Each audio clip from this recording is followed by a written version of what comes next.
Subhanallahi wa bihamdi.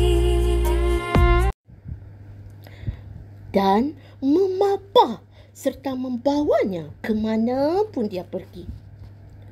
Aku selalu berusaha untuk berbakti kepada orang tuaku. Hingga suatu saat ibuku mendoakanku. Salah satu doanya adalah mendoakanku agar diberikan rezeki dan perasaan bersyukur, dan semoga aku ditempatkan di suatu tempat yang tidak di darat dan tidak pula di langit. Pemuda itu meneruskan kisahnya. Setelah ibuku meninggal dunia, aku berjalan di atas pantai. Dalam perjalanan, aku melihat sebuah kubah yang terbuat dari permata. Lalu, aku mendekatinya dan terbukalah pintu kubah itu sehingga aku masuk ke dalamnya. Kata pemuda itu kepada Nabi Sulaiman alaihissalam, "Anakku, Nabi Sulaiman alaihissalam yang dikenali dapat berjalan di antara bumi dan langit dengan mengenderai angin, menjadi kagum terhadap pemuda itu." "Wahai pemuda, bagaimana engkau dapat hidup di dalam kubah di dasar lautan itu?" tanya Nabi Sulaiman alaihissalam ingin tahu. "Wahai Nabi Allah Subhanahu wa Ta'ala, di dalam kubah itu sendiri, aku tidak tahu berada di mana. Di langitkah atau di darat? Akan tetapi, Allah Subhanahu wa Ta'ala memberi rezeki kepadaku ketika aku tinggal di dalam kubah," jawab pemuda. "Bagaimana Allah Subhanahu wa Ta'ala memberi makan kepadamu?" tanya Nabi Sulaiman alaihissalam. "Jika aku merasa lapar, Allah Subhanahu wa Ta'ala menciptakan pohon di dalam kubah dan buahnya yang aku makan. Jika aku merasa haus, maka keluarlah air yang amat bersih, lebih putih daripada susu dan lebih manis daripada madu."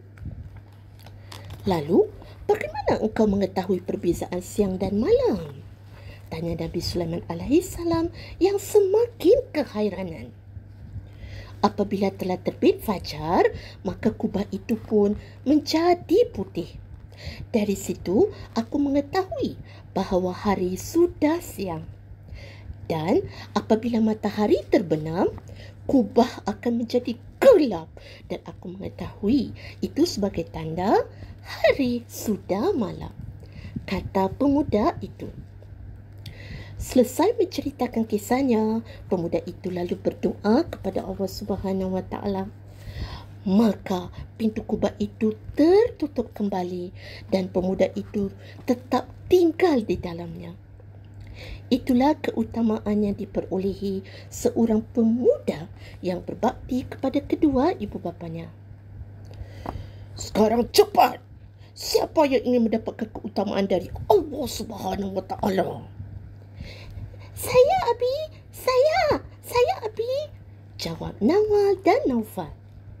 "Siapa yang ingin menjadi orang yang berbakti kepada ibu bapa?" "Saya, Abi. Saya," jawab mereka berdua. "Jadi, siapa yang ingin membelikan bawang dan cili untuk ibu?"